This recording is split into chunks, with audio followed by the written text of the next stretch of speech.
Assalamualaikum warahmatullahi wabarakatuh. Bersama saya Anis Lutfiani, mahasiswa Magister Pendidikan Agama Islam UIN Raden Fatah Palembang tahun 2023. Pada kesempatan kali ini saya akan membahas materi tentang karakteristik dan strategi inovasi pendidikan pada mata kuliah Inovasi Pendidikan dan Globalisasi. Pendidikan menjadi salah satu aspek yang sangat penting dalam membentuk generasi yang siap mengganti tongkat estafet generasi tua dalam rangka membangun masa depan. Oleh karena itu, yang mengambil peran untuk mensosialisasikan kemampuan baru kepada mereka adalah melalui pendidikan, agar mampu mengantisipasi tuntutan masyarakat yang dinamis. Inovasi merupakan suatu ide, hal-hal yang praktis, metode, cara, barang-barang buatan manusia yang diamati dan dirasakan sebagai suatu hal yang baru bagi seseorang atau kelompok orang. Adapun tujuan dari inovasi pendidikan adalah untuk meningkatkan efisiensi, relevansi, kualitas, dan efektivitas sarana serta jumlah peserta didik yang sebanyak-banyaknya dengan hasil pendidikan yang sebesar-besarnya dengan menggunakan tenaga, sumber, uang, alat, dan waktu yang sedikit. Untuk mengembangkan inovasi pendidikan tersebut, maka perlu mengetahui karakteristik dari inovasi pendidikan dan strateginya, sehingga inovasi mudah diterima dan berkembang di lingkungan pendidikan dan masyarakat. Inovasi bisa menyebar dan diterima oleh masyarakat sesuai dengan karakteristik dari inovasi itu sendiri.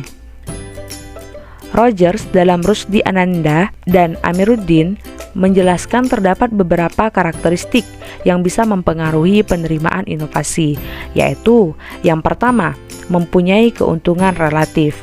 Artinya, bisa diukur melalui nilai ekonominya, status sosial atau gengsinya, kesenangannya, tingkat kepuasannya, dan apapun yang dianggap penting, karena semakin menguntungkan inovasi tersebut, maka akan semakin diterima.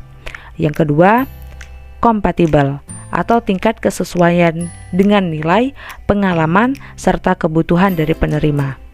Yang ketiga, kompleksitas atau tingkat kesukaran pemahaman dan penggunaan inovasi untuk penerima. Karena jika inovasi tersebut mudah dipahami dan digunakan, maka akan cepat tersebar, dan sebaliknya, jika susah digunakan dan dipahami, maka proses penyebarannya akan terlambat. Yang keempat, trialabilitas, yaitu bisa dicoba atau tidaknya suatu inovasi. Karena inovasi yang bisa dicoba atau bisa dilihat hasilnya, maka akan mudah diterima dibandingkan dengan yang tidak bisa dicoba. Dan yang kelima, dapat diamati. Inovasi yang hasilnya bisa diamati, maka akan mudah diterima karena dapat mengetahui manfaat yang diperoleh dari hasil inovasi yang dikembangkan tersebut. Faktor lain juga dapat berpengaruh terhadap cepat lambatnya penyebaran inovasi. Faktor tersebut berupa atribut inovasi yang menjadi acuan dalam penerimaan pengadopsian inovasi. Yang dengan memahami atribut tersebut, maka para pendidik dapat menganalisa inovasi yang disebarluaskan. Zalman, Duncan, Holbeck dalam Arifin Tentremawati menjelaskan atribut inovasi tersebut, yaitu yang pertama, pembiayaan. Kualitas dari inovasi itu bisa terkait dengan tingginya pembiayaan. Yang kedua, balik modal. Maksudnya, dalam bidang ini dikhususkan di bidang perusahaan atau industri saja. Yang ketiga, efisiensi. Inovasi itu cepat diterima jika dalam pelaksanaannya dapat menghemat waktu dan menghindari masalah. Yang keempat, resiko dari ketidakpastian.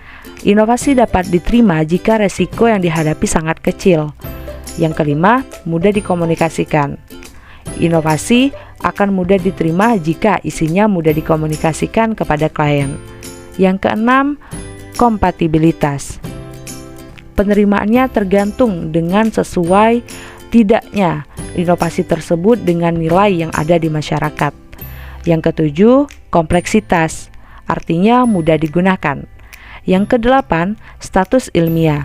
Inovasi yang mudah dimengerti dan mudah digunakan akan cepat tersebar, dan sebaliknya akan lambat penyebarannya jika inovasi sulit dimengerti dan digunakan. Yang kesembilan, kadar keaslian. Inovasi mudah diterima jika masyarakat merasa hal tersebut masih baru. Yang ke-10, dapat dilihat kemanfaatannya. Hal ini karena bisa menjadi pertimbangan bagi masyarakat jika manfaatnya dapat dilihat. Yang ke-11, dapat dilihat batas sebelumnya. Suatu inovasi akan makin cepat diterima oleh masyarakat apabila dapat dilihat batas sebelumnya. Yang ke-12, keterlibatan sasaran perubahan. Inovasi akan mudah diterima jika masyarakat ikut serta dalam setiap prosesnya. Yang ke-13, hubungan interpersonal. Hubungan yang baik dapat mempengaruhi temannya untuk menerima inovasi dengan menarik simpatinya. Yang ke-14, kepentingan umum atau pribadi. Manfaat dari inovasi yang diperoleh untuk kepentingan umum lebih mudah diterima daripada inovasi untuk kepentingan personal ataupun kelompok. Dan yang ke-15, penyuluh inovasi. Hal ini diperlukan untuk mengenalkan inovasi kepada organisasi sampai organisasi mau menerima inovasi tersebut.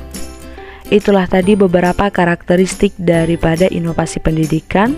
Pada slide selanjutnya akan kita bahas mengenai strategi perubahan sosial. Selain karakteristik tersebut, efektivitas pelaksanaan program perubahan sosial salah satunya ditentukan oleh strategi. Terdapat 4 macam strategi perubahan sosial, yaitu yang pertama, strategi fasilitatif. Yang kedua, strategi pendidikan. Yang ketiga, strategi bujukan. Dan yang keempat, strategi paksaan. Yang pertama, strategi fasilitatif. Maksudnya adalah untuk mencapai tujuan perubahan sosial yang jelas dan ditentukan serta diutamakan penyediaan fasilitas dengan maksud agar program perubahan sosial akan berjalan dengan mudah dan lancar. Yang kedua, strategi pendidikan. Pada strategi ini bertujuan untuk mengadakan perubahan sosial dengan cara menyampaikan fakta dengan maksud orang akan menggunakan fakta ataupun informasi itu sebagai penentu tindakan yang akan dilakukan selanjutnya. Yang ketiga, strategi bujukan.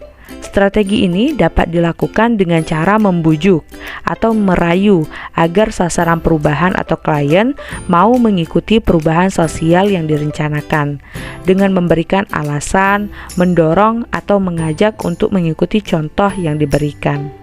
Dan yang keempat, strategi paksaan. Pada strategi ini dapat dilakukan dengan cara memaksa klien untuk mencapai tujuan perubahan. Sesuatu yang dipaksa tersebut itu merupakan bentuk dari hasil target yang diharapkan.